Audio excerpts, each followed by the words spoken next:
What's up? I don't know how to do this. You gotta start. Here's what I think our intro is. Welcome to I Scream, You Scream. So far, so good. We are your weekly scoop of the most chilling histories, mysteries, and paranormal perplexities. We are. I'm Gina. I almost said I'm Kathryn. I'm Kathryn. You're Kathryn. And today we're in person. We are, which is why we're so scared and weird. It feels really weird. Oh yeah, this is December. We're talking about ghosts. And we have cocktails to celebrate the end of the year. We do. So cheers. Cheers. Happy winter, everyone. Happy winter. What are we drinking? Good old whiskey and ginger ale. Like we did in the olden days. As we should, and as we always will. We got some nice cat hair on the mics. Yep, plenty of cat hair all over the place. Will always be cat hair long, long, long after we ourselves are ghosts. We have a very special shout out. We do. For someone who joined our Patreon. Do you want to do the honors? Or do you want me to? I want to do the honors. Okay. Huge shout out to famous member of the Twats, Kim. Kim is a Patreon supporter. Thank you so much. Thank you, Kim. We're obsessed. We're so excited. Thank you for joining us on Hooray. Patreon. That made our day when we saw you come through. So we're very happy that you chose to join us. Genuinely, yes. Totally made our day. Yes. As a reminder, if you want to support us on Patreon, it exists. You're more than welcome to do so. Link is and will always be in the show notes. But until then, grab a spoon and let's dig the fuck in. Cheers. I don't know what Cheers to again. I don't know what to talk about because I'm used to being so above everyone because I record for many reasons. Oh, you mean... But specifically... You mean physically when above? we record because my setup is right in front of my office window, which is on the second floor. So I'm like gazing upon the neighborhood while I record it. And now if you're watching, we're in an Airbnb right now. Yes. It's very cool. Should we tell them that my husband knows the person who owns this place? Oh yeah, we got to so Kathryn and Phil dropped us off at the Airbnb last night. And we found out that it's like a local music guy that owns this place. And Tom brought it up, and Phil was like, "Oh yeah, I know that guy." Yeah, I know that guy, Mr. Man, who used to work at a record store and knows literally everyone. Mm-hmm. They're not like friends. Yeah, they don't know each other personally, but anyway. Thanks for coming along with us on this journey. We're like trying to remember what it's like to see each other in person. I don't know if you notice, I keep like my eye contact with you is like limited. I'm like, we were sitting at dinner last night, and I kept looking at you and being like, "Don't look at her! Don't look at her!" I was like, "Oh my god, just focus on the cheese curds." You're so beautiful. You're so three-dimensional. I can't get over it. I love the non-pixelated version of your face. It's easy to talk to you when there's not a delay. Okay, right? I am curious how this recording is going to sound. Same. Without the delay. Yeah, me too. So we'll see. We'll see how this goes. We're together. Yes. For a week. Yes. And then... We don't have to talk about it. After that. What are you doing? Doesn't matter. Sorry. I felt the words coming out of my mouth. Not a single thing to worry about. Anyway. Anywho. Should we jump in? Should we just get to it? So now I just read this to you? Yeah. All right. So today we're headed deep. This is why I love visiting you. We're heading deep into the Rocky Mountains, where the air is crisp, the cocoa is warm, and the spirits are wide awake, ready to haunt you. Good, right? That was a good intro. That was really good. I feel like I'm there. Thank you. Oh my god. Yes. Okay. So we're talking about the infamous Stanley Hotel, one of America's most famous haunted hotspots. So the hotel was built by a man named Freeland Oscar Stanley. 10 out of 10. Immediately pause. Immediately, yes. So he was commonly referred to as F.O. Stanley, but I'll be calling him Freeland. Fuck off, Stanley. Dude, right? I know. That's why I'm going to be calling him Freeland, because otherwise I'll just be saying like F.O. the whole time, which is weird and adorable. I just got here. Oh my god, please don't fuck off. Okay. So Freeland and his twin brother Francis were born on June 1st, 1849 in Kingfield, Maine. They were not born into a wealthy family, but their parents really valued education of like any kind, whether that was like formal schooling or just kind of applied learning out in the world. They really cared about their children understanding the value of like science and having an appreciation for arts, with an emphasis on things like poetry and music. So all of their children were encouraged to basically just learn as much as possible, which I thought was kind of cool because I love that. like, yeah, they didn't, I don't know how many children they had, but it seemed like a big family, probably late 1800s.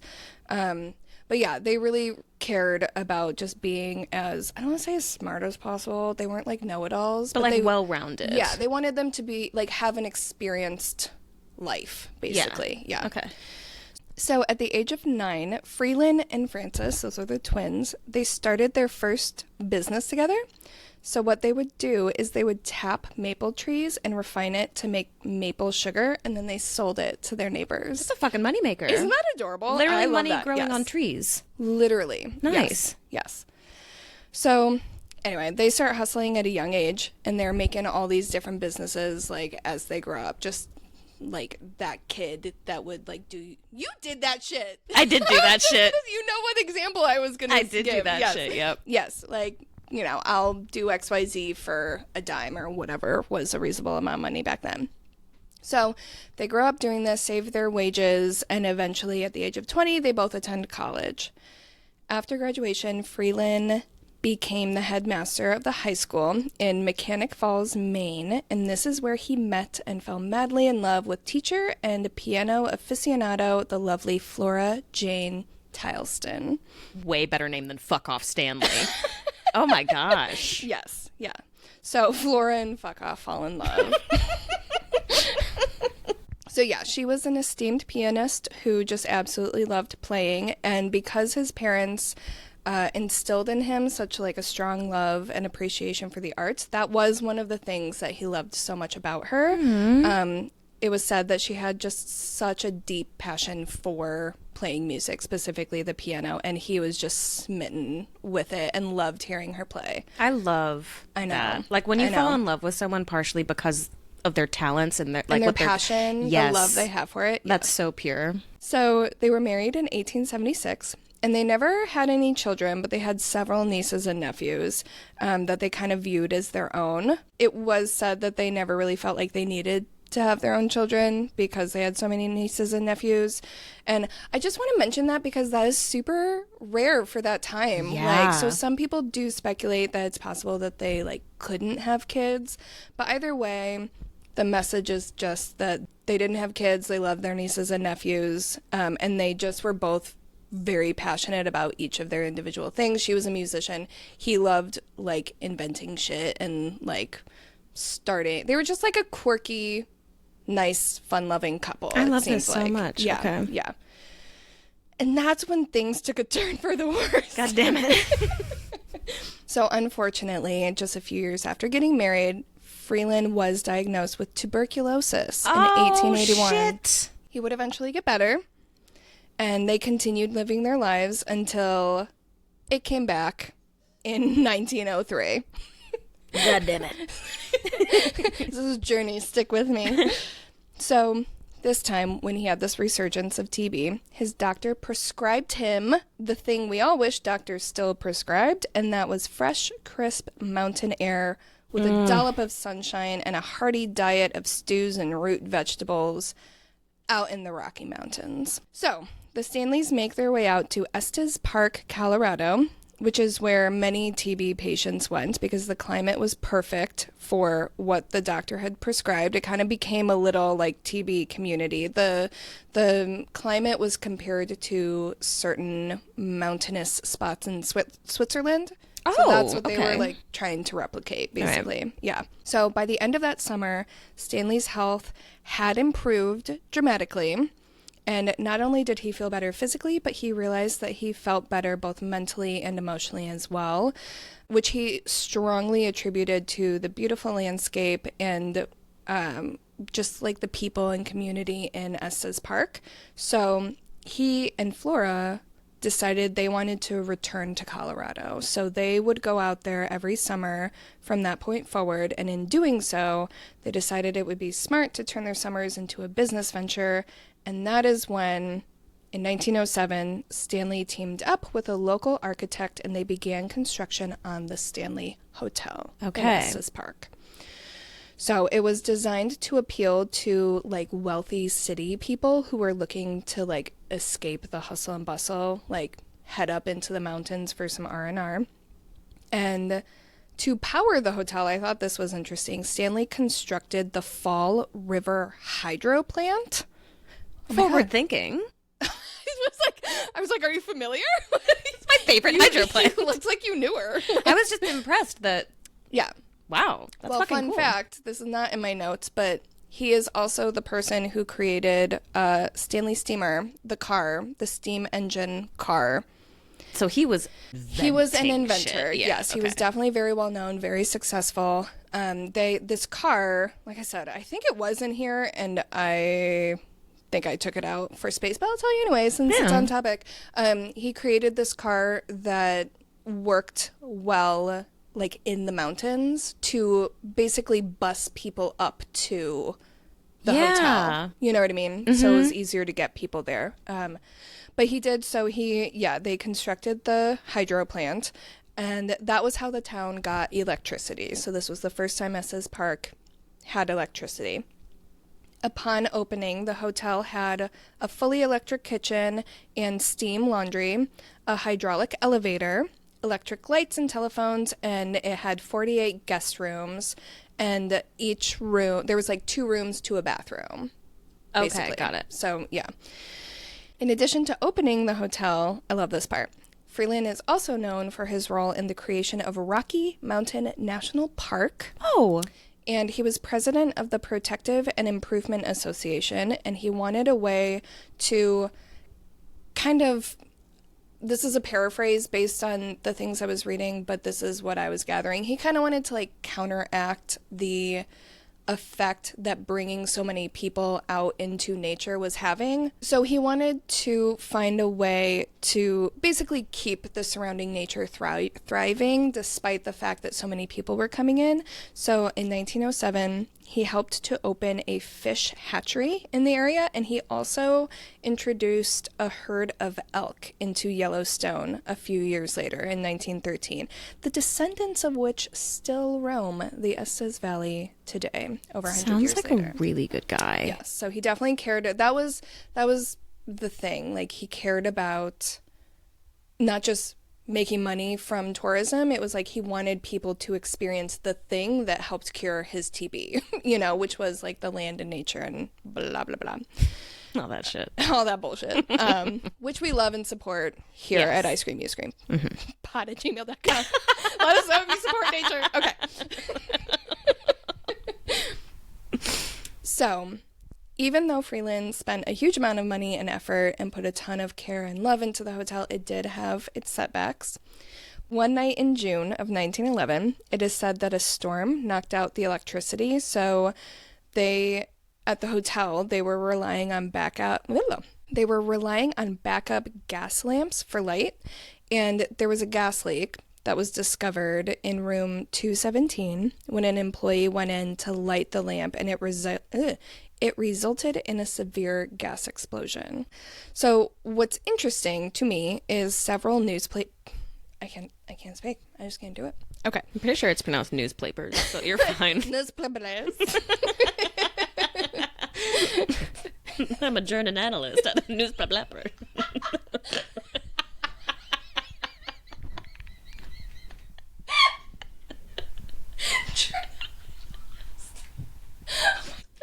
Oh my god, okay. Whew.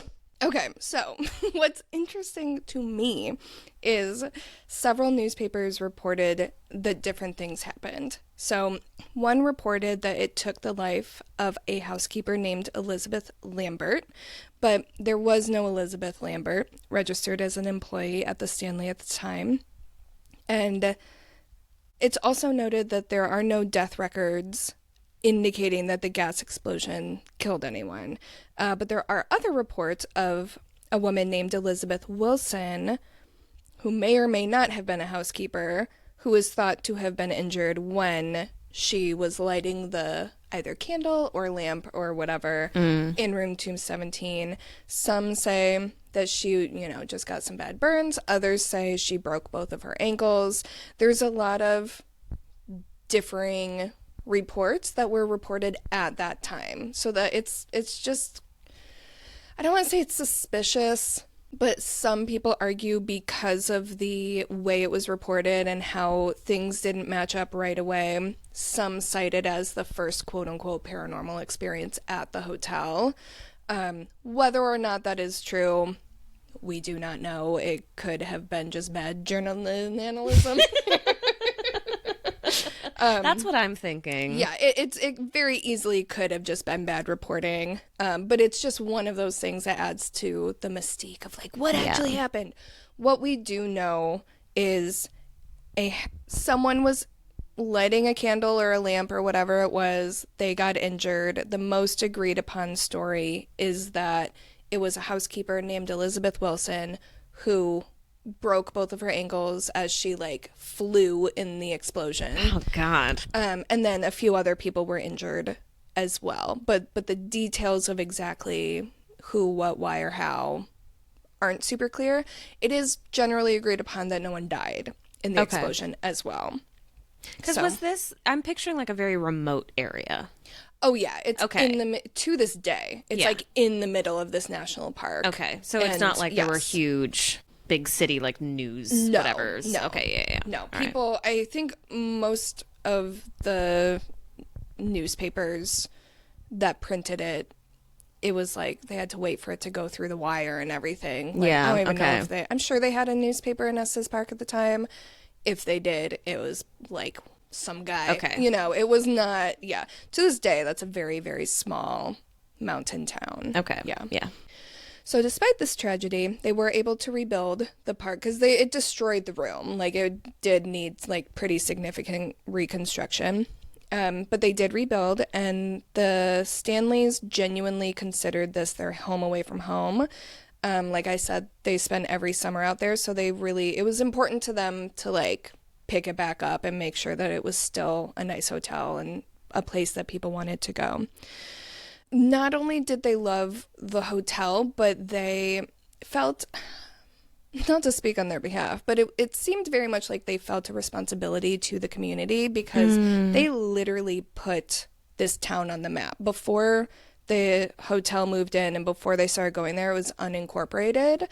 And, they're the ones that brought electricity. They brought commerce. They really are the reason this town became such a destination. So they had a soft spot for it. They really considered it a home away from home. And like I said, they spent every summer there until Flora's health started to deteriorate and she passed away in 1939. Oh. Yes. Okay.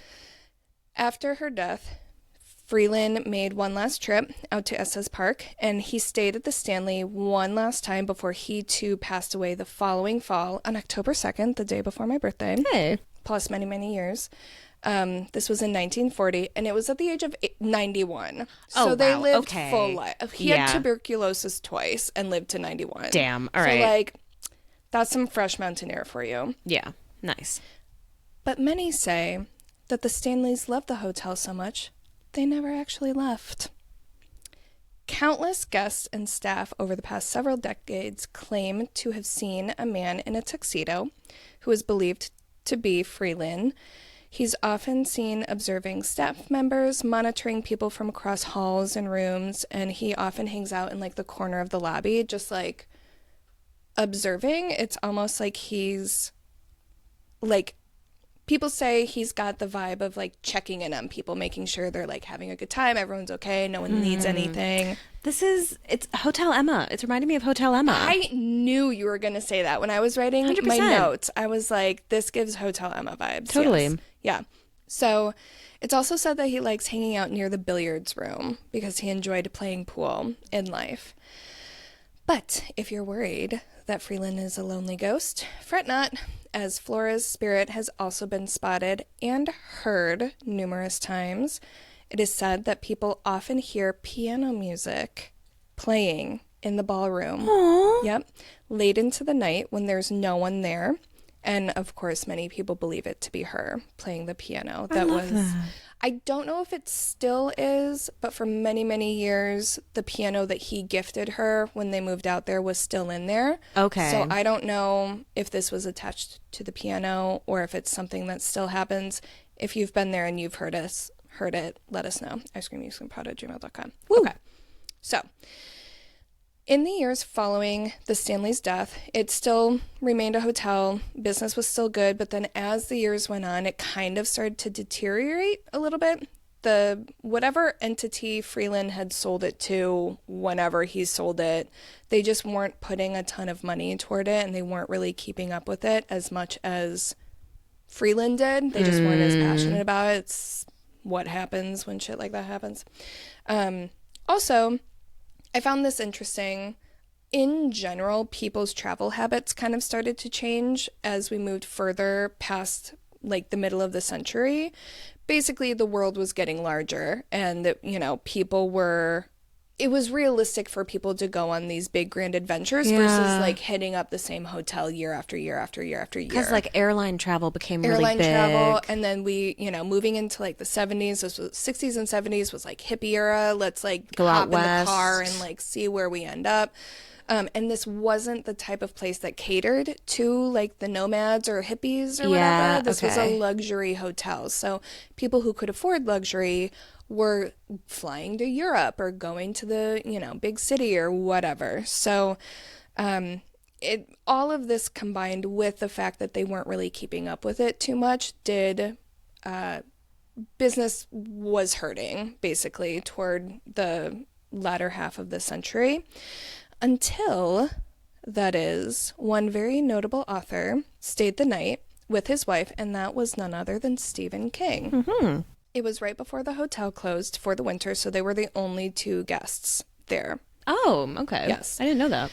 They stayed in room 217, which is reportedly the same room that the gas explosion happened in. And while there, King had a nightmare that would go on to inspire his infamous novel, The Shining. In this nightmare, he dreamt about his son, who was being chased by a fire hose down these long corridors throughout the hotel. God. Yes. So this nightmare, combined with the fact that he and his wife are essentially alone in this like snowy mountain lodge, inspired him to write The Shining. That's very much the vibe of that book/movie. So The Shining is published in 1997, and King is very vocal about the inspiration. There's no hiding the fact that the hotel in this novel, the Overlook, is very directly taken from the Stanley. And this very much single-handedly kind of turns around the fate of the hotel. At the time they stayed there, pardon the pun, it was kind of a ghost of its former self. 10 stars. Beautiful. Absolute perfect pun. But once people started learning that this was the inspiration for the Overlook, this became like a spooky tourist destination. Everyone wanted to go see where this story took place, basically. And a lot of people wanted to stay in the infamous room 217, where King stayed when he was there. And there have been numerous stories about this particular room. One of my favorites and one of the most harmless is that people will find their bags unpacked. Like, you go into the room. Yes, like, when you check into a hotel or whatever, you just drop your shit, like, freshen up real quick and head out to dinner or, like, go look around or whatever. People will do that, and when they get back, it's basically like someone has come in and unloaded for them. Like, they'll, like, unpack for them. Yes. And conversely, people have experienced the opposite. If they leave their belongings kind of tossed about when they go to sleep at night, many claim that they'll wake up to... I guess that's not the opposite. Like, it seems like housekeeping has come and, like, cleaned up the room. I guess that's more tidying. That's so interesting, because there's such a... It seems like whatever is... Well, I'll let you finish the story before I start running my mouth. Well, okay, so I will say many people do claim that this is the spirit of Elizabeth Wilson, the one who was the housekeeper So she's basically cleaning up after the people who are staying there. And one of the reasons people think that she is haunting this room in particular is it's noted that the lights often flicker in that room. And that might be, people think it's an indication that she's like checking the electricity. Okay. In the room. Yeah. Yeah. Interesting. But 217 is not the only place where people have had strange experiences. The fourth floor, which was once used as a servant's quarters and had children's rooms in it, people will say that throughout the entire night, they can hear children running around and laughing and being super loud and disruptive pretty much all through the night. And when they, either call down to the front desk or go out and check it for themselves, no one is there. Like, Okay. no one has been out. They just hear children running throughout the halls, but no one's actually there. One of the most notable parts of the hotel that people cite as being a hotspot for activity is the staircase. So when you first walk in, there's this big, like, grand staircase that kind of wraps around with these really ornate banisters. It's beautiful. I wish I had my shit so I could, I guess I could show you on this. I can Google it real quick. Oh, these are beautiful. There have been numerous accounts of people who see orbs kind of darting all around the staircase. A lot of photos of orbs. And I know that that's something we take that with a grain of salt, but people have noted seeing them with just the naked eye. And I will say there's a lot of framed photos and mirrors and stuff all over the place. So it's just very disorienting. Yeah. There is a famous photo that went viral literally the year after I was there, and I was so bummed that I was not there for it.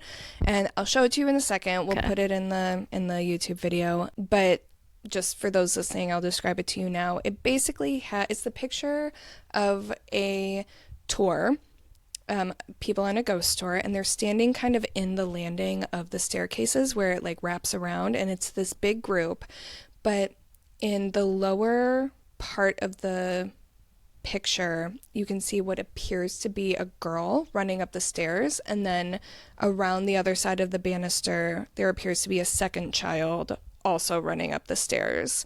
And let me show it to you now. Hold on. I'm going to turn up the brightness, but you can. Oh, there's absolutely a kid there. You see that? Yeah. So this is the main girl, but then there's something here too. Oh, that one's kind of creepy. Yeah. So it's running past. There's two people. There's a person standing on the stairs, which I believe is the tour guide. And then there's someone sitting on the stairs. Yeah. And there's a smudge running past them. Yeah. That is undeniably. So that's the thing. Yes, it is part of the reason it went so viral is because it's it's one of those things where at first glance, it's oh, those are just kids. But if you really, really look, it's so perfectly smudgy and partially transparent that it's that would have to be edited in. Because even though they're running, the blur, because you can actually see, I think part of the reason it's so legit, or people think it's so legit, is these two people are also moving. Yeah. And you can see that they're blurry, but they're not transparent in the way that those two are. And the one that's on the kind of lower bit of the staircase, it doesn't really look like she was moving to me. Maybe a little bit, but mostly it looks like standing she's still. Standing there. Yeah. Yep, exactly. So a lot of people think this is authentic. I personally am one of them, and I will say that in addition to everything I just named, it would be kind of an impressive edit job in my opinion. But like I said, I was there the year prior. The stairs have a vibe. I will just say, I just too tangent as I do. So when I went there, I flew in for a wedding that was the following day. And it was one of those, I landed at 7 a.m. I threw my shit in the back of my rental car and I drove up from Denver to Estes Park and you know what I mean? And then later that day, I drove my ass down to Colorado Springs. I had a full ass day that day. So I went there and they took walk-ins for ghost tours, and the family in front of me had 9 million people in it. They filled up the last spots of all the ghost tours for the day. So, and honestly, the woman signing people in. Like, I could tell she felt bad for me because I was just one lonely little person, and there was this whole ass group in front of me, and she felt really bad telling me that there was no more space. But, like, you're allowed to kind of wander the grounds on your own, and people who are not staying at the hotel or on a tour are allowed to go up as far as the landing of that staircase, and then you can't go up further. So I did. I went on the stairs. I don't know if that's still true. I don't know what this was 2016, so I don't know exactly what the rules are now, but that's how far you could go then. And I will say, I'm a flatlander, so it could have been the altitude, but I felt like weird and disoriented when I was there. Okay. It's a beautiful hotel, though. I definitely highly recommend. That was a tangent. I don't know where the fuck I am. Okay. So, actually, to that point, that was actually a really good transition. A lot of people claim that the Stanley isn't actually haunted at all, and people are just kind of combining the weird feelings you get from, like, high altitudes and altitude sickness with this sort of aura around the Stanley now as a result of how creepy and disorienting The Shining is. So, on that note, I will say the sightings of Freeland and people hearing Flora playing the piano did happen before Stephen King stayed at that hotel. So, like, I don't totally believe that he's the one that started all of it just because of The Shining. Me neither. But who's to say? Anyway.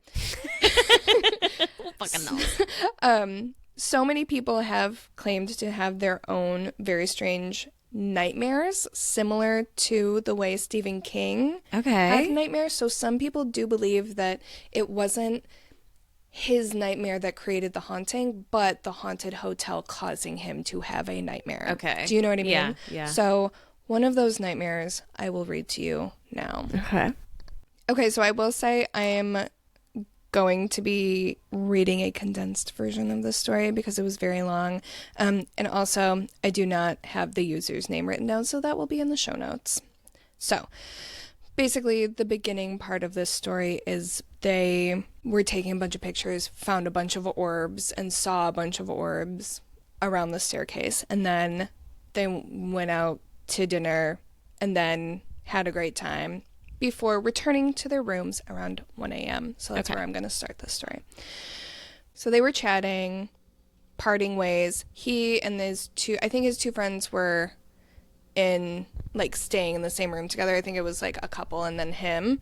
You know, they were kind of laughing off the orbs and the weird feelings and stuff, like, oh, ha ha ha, we're in a haunted hotel, quote unquote. This took place about 10 years ago. So this is like after, So this is like after The Shining and all of that. So it says, but I admit when I closed the door behind me after finally entering my room around 1 a.m., an unavoidable dread started to build inside of me. There was a chair right next to my bed. I froze when I thought I saw a middle-aged man with black hair sitting in it with his legs crossed, just leering at me. Ew. Okay, leering. I know, right? Yes. This story's kind of scary. I think it's going to scare you. It scared me a little bit. Okay. It says, so I instinctively flicked the light back on. Nothing was there. However, after falling asleep, I dreamt of that same man seated at the side of my bed, making horrific faces at me, like rolling his eyes all the way up into his head with his mouth hanging open and his tongue sticking out on the side, like either he was trying to scare me or was just really, really ill. This is when I woke up, and as I came out of my stupor, I realized that I was lying at the edge of my bed, my head looking directly at that chair. I fell back asleep, but kept getting woken up by someone's kids running and laughing out in the hallway. This was true because I remember seeing several families with children entering and exiting their rooms, but it was absolutely incessant, and at the ungodly hour, the middle of the night, I got out of bed and angrily stumped my way toward the door, swung it open. Nobody was there. That genuinely is like one of the scarier nightmares I've ever heard of. It's so simple. But it's so terrifying. Because when I was trying to comfort myself in my brain, I was like, oh, maybe like whatever this thing was just trying to be silly and like spook somebody with scary faces. But even then, That's fucking scary. Even then, that's scary. And the fact that when he first walked in, he was leering at him. The word like, leering. Yeah. And like the funny faces weren't just like, wow, you know, like rolling your eyes all the way back. And the fact that the two options were either he was trying to scare him or he was ill, like, that's scary. That's really scary. If you can't tell between those two, that's scary. Oh, fuck that. No, Yeah. that would scare the shit out of me. Yeah. Oh my God. That's the scariest part, so I'm going to leave it at that. That image is like burned into my brain. I'm just experiencing it. I know. Well, and one of the things that I noticed when I was looking up modern accounts, because, you know, we have the Freeland lingering in the corner and Flora playing the piano and like all the innocent housekeeper stuff, but people seem genuinely afraid of this hotel. So I was like, this all sounds lovely and adorable. So I don't understand. A lot of the modern stories have to do with that, like very strange dreams, weird ghosts making weird faces, and just like kind of a little bit more antagonistic than just a passive piano playing. I've read numerous accounts of people being on tours and seeing pretty alarming looking people, like very similar to that dream, like people who look unwell and scary and scared at the same time. And like I said, this energy just feels so strange compared to what we kind of had at the beginning. So I'm kind of wondering if maybe there is something to the whole like Stephen King aspect of it, where like before there wasn't a lot of negative energy, but now so many people are coming with the assumption that it is a scary place. We talked about this with the Roth House. You know, if you come in expecting to have a scary experience, you're probably going to have a scary experience. Yeah. Earlier, when I said, I'm just going to let you tell the story before I start running my mouth, it's because I was like, I'm surprised at how nice the presences seem. Like they're trying to take care of the hotel and they're helping guests like put away their stuff or tidy things up, or they're playing the piano and things like that, which is so the opposite of The Shining, scary, spooky, almost like borderline demonic. Yeah. I do think that you're 100%. I completely agree with you. That I think that like people go into it expecting it to be scary and they're bringing the negative energy with them. And if I was somebody haunting that hotel, I'd be pretty sick of that too. And I probably would start fucking with them a little bit. Yeah. And it is, I mean, it's in an area where you can just tell it's so surrounded by nature. But it's like, who the fuck knows what was going on before the town was there? You know what I mean? It could very easily be a haunted land situation. So the spirits that we are experiencing there have nothing to do with the Stanleys whatsoever. Also, keep in mind, people went there when they had TB. True. That is another piece that we've not really talked about and that I don't see mentioned a lot in these stories and accounts that people had. So that would explain if someone seemed ill. Yeah. Or scary. And that's a lot of like fear and anxiety. So much anxiety. In a space. Yeah. Some of the most haunted places, I'm going to speak, you know, from an American perspective, obviously. Some of the most haunted places here are places that were like hotbeds for TB people, you know, different hospitals and stuff like that. So the fact that that's the reason Freeland was out there and like he had such a great experience with it does not mean that everyone did. Yeah. So it could be that could be a huge part of it as well. Yeah. And because there's so much ghost activity, this is kind of one of those places that you want to go with a non-believer because it's hard to not believe. I was there for a few hours and I felt so, granted, I obviously believe very deeply, but the whole town kind of has a vibe. Like I went into this, I don't know what you call it, was like this convenience store, but it was kind of like a catch-all store. Yeah. And like even the people there were a little weird. Like not the people, but like there's some real fucking weirdos in there. No, but like even being in there, it was just the vibe was weird. Yeah. Like, the vibe is just weird, you know, and not in a bad or negative way, just in a I had very little doubt that in a notable way. Yeah, exactly. So I am not the only one that very strongly believes that the Stanley, also probably just Estes Park in general, is very haunted. The hotel does emphatically embrace the haunted reputation. I get that. Like, they have to. It's moneymaker. Like, honestly, the reason they're still in business. Yeah. So they have regular, like, themed, like, dinners and events. Fun. They have, like, straight up The Shining themed things, but also just ghost tours, haunted events, things like that. They eat it up, and it's very successful. People go there for that specifically. So I'm going to read one more Reddit story. Same deal. Sorry, I didn't write down the name. It'll all be in the show notes, but it is about an experience someone had on one of the ghost tours. Okay. It says, I just got back from the Stanley Hotel ghost tour in Colorado, and it was probably one of the most intense and incredibly terrifying paranormal experiences I have ever had. Oh, shit. Okay. I believe in ghosts and have seen spirits before briefly, but always non-menacing or sinister. Today was different.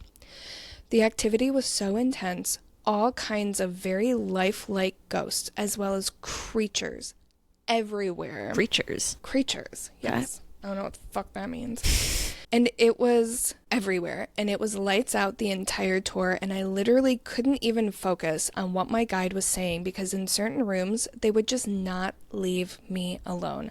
And they were very sinister. It seemed like they were trying to keep me and my party in there as long as possible, which I don't fucking I don't like that. I hate that. That's creepy. And I will say, sorry, interrupting this story. That's the vibe I got when I was there. That like was like stay? Part of the creepiness. Like, yeah, Ooh. like stay. That is very Shining. Yes. Okay. Yes. Yeah. Yeah, I know. Right? Yes. Blah, blah, blah. One of the other people I went with said they saw them a few times, but they weren't messing with him, and he just saw them kind of in the corner, along with other few menacing creature-like figures that I also saw. Also, lots of weird moments throughout the tour, like as if they were able to warp the way I view reality, almost that just didn't seem real at all. So terrifying and strange, like I was never going to get out. Very Shining, like very, the warped very, reality. Yeah. Afterwards, reflecting, we all think it's crazy, and I'm happy I did it. I do enjoy a good scare, but man, I never knew that it was that bad. So the reason I wanted to pull that was because like the whole, it's so antagonistic, like the dream. And again, that's so the opposite of the beginning part of this story.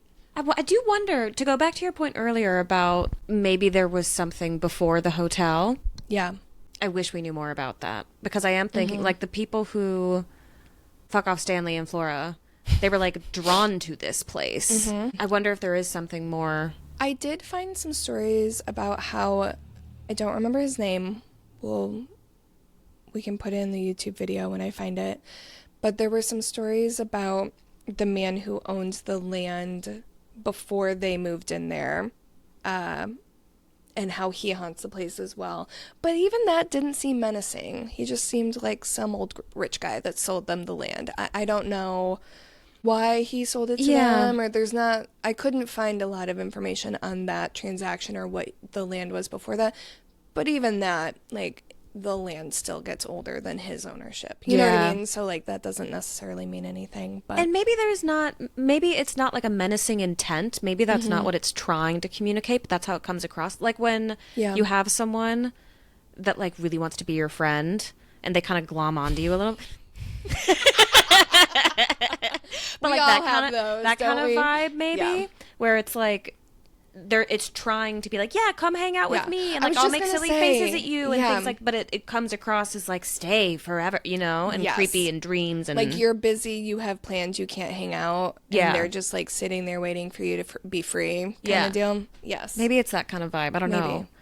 That is so interesting. I really thought that it would be a more holistically sinister story. Yeah, I didn't know it was going to be lovely. That was lovely. That's really interesting. Until Stephen King came into the picture. Yeah. But even then, it's like, was it just him? Because, like, we can blame The Shining and the vibe that brought. But also, like, it's not like he made he did make all that up. He wrote the story. But it was inspired by this hotel. So there had to have been something. Oh, man. Yeah. That's fucking fascinating. That's the Stanley Hotel. Okay. I've never read The Shining. I've seen the movie. It's so long. All his books are way too fucking long. There's no in between with this guy. He either does novellas or like 1,000-page novels. I don't ever read.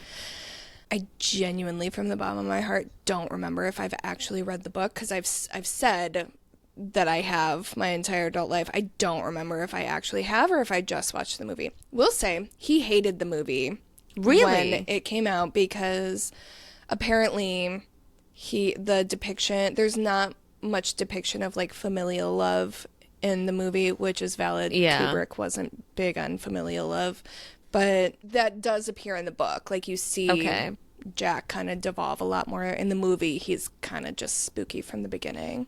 Well, and there's only so much you can do when the actor is spooky. Just inherently scary. Yeah, Jack Nicholson is not the most snuggly type of guy. No.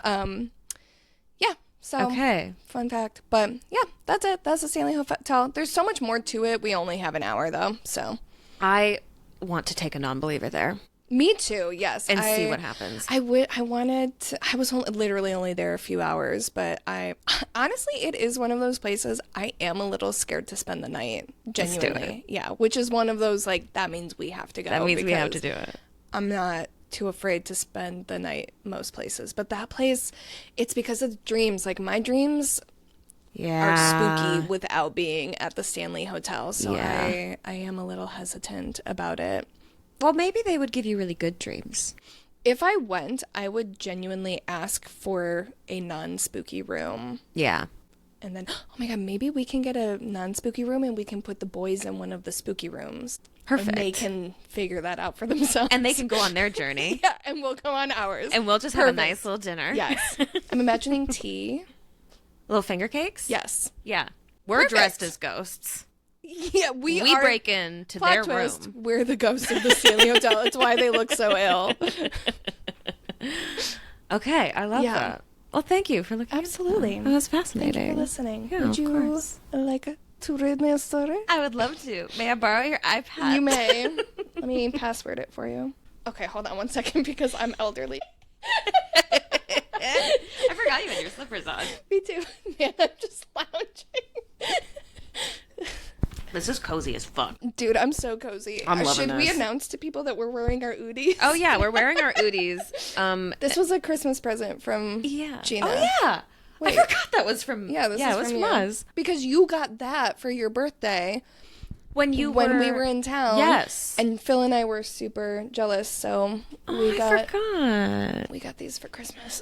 Yeah, they're comfy as fuck. You want to hear a story? I do. A little one? So much. So this is from our friends at Chillers and Thrillers. Yes. And it is called Need a Ride by Nikki. Okay. In my first job out of college, I moved from a big city to rural coastal Louisiana to work for a newspaper. Well, there's your first mistake. Doesn't that sound like the start of a novel? Yes. Right? Yes. Yeah, it sounds like the start of a horror novel. Wait till okay. I'm talking an hour and a half south of New Orleans, deep in the swamp, alligators on the roads, old people still speaking French to each other, and the only way between towns was miles and miles of remote 2-lane highways winding along bayous. We do need to pause because we all know how I feel about alligators, and this is now the second time that we've talked about alligators on this trip. Mm-hmm. And I'm not okay. And I haven't even been here for 24 hours. No, not even. Not even. Has it even been 12 hours? It's been almost. Well, yes, it's been 12 hours. Yeah. Great question. Love where your head's at. But yes, it's been almost 24 hours. Okay. Late one night, I was coming back from an assignment extra tired. I worked hard at my job, slept bad, and the stress was bone deep. I just wanted to get back to the office, finish my writing for the night, and go home. Bayou Sail Road would get me to my destination sooner, though I hated taking it at night. It wound in sharp corners through the open, pitch-black marsh. Ooh. No shoulder, no streetlights, just a few skeletal trees and the open, grassy water. I slowed down to a crawl to drive it. This was the end of the world, and no one was coming to get you if you made a mistake. The scene setting in this is so fucking good. It's so scary. Okay. But when I took one of the hard blind corners, I had to slam on my brakes. There was an older man in the road, and he didn't even flinch when my brights caught him in the spotlight. I wondered if he was drunk and worried about what I should do. There were no houses around here. He might be in some kind of trouble. I sat there with my foot on the brake, waiting for him to say something. Some small, desperate tale like, "Oh, thank God you came. I've been in an accident." Or, "Oh, my car broke down. I need a ride into town." But he was as still and as quiet as I was, and we only stared blankly at each other, waiting for the other to make a move. "You could just leave, you know," a small part of me said. "You're a woman and you're alone. No one would blame you." That's my thing. Sorry to interrupt, but You can bail. Man, listen, so many spooky stories are just spooky because you're a woman alone. Yeah. Somewhere. Yeah, and that's Like, terrifying. That's scary. Mm-hmm. Yeah, that's scary. Yeah. Anyway. The only way to pass him on the narrow road would be to pass him so closely that he could have reached out and touched my car door. Ew. I cracked my window and asked if he needed some help. He only looked at me. I started to feel a creeping panic, my body responding to the idea that something was wrong. "Fuck this," it screamed. "Not now. Not today." "I'll call someone," I told him finally, and rolled my window up firmly, checked the door locks, and took off around him. He didn't waver from his spot in the road, even as I hit the gas and carefully dipped around him, crunching on the narrow gravel shoulder. One quick turn, and he disappeared behind me in the marsh. I was spooked, so I drove fast and didn't stop and waited until I finally saw the first light of multiple civilizations, until the lights of my land fell upon me. Until I finally saw the first lit up signs of civilization, a gas station and a convenience store, to get out of my car to call the cops in the presence of other people. Smart. Fucking smart. The clerk listened silently while I reeled off my story on the phone to an officer, who promised to drive down there and look for the man after taking my information.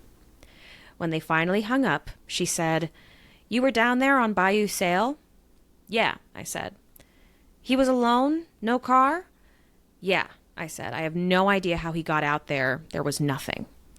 "He asked you for a ride?" she said. "No," I said. "You offered to give him one," she said. Great. I thought, now she thinks I'm some kind of asshole. Yeah. "No," I said, "but..." And she interrupted. "Good." Because that probably wasn't no man this time of night. The road, she said, was haunted by spirits who would often try to catch tourists, people who didn't know any better, and if you agreed to pick the spirit up, he could ask for another favor, usually your soul, she said. I nodded gravely at the woman, but laughed hysterically to myself when I finally got back into my car, still shaking a bit with the adrenaline and the fear. What a stupid thing to get taken in by. The hitchhiking ghost was a classic kids' campfire story. I had more to fear from any living man than a dead man. When I still couldn't shake the creeps the next day, I called the cops back to see if they'd ever picked someone up. Sure, he would just been some old drunk. They drove the road several times, the cop said. There was no one. That's spooky. Road ghosts. Road ghosts. Tourist targeting road ghosts. That goes deep. That does go deep. I'm often a tourist. You are often the tourist. I'm not from more places than I am from, you know what I mean?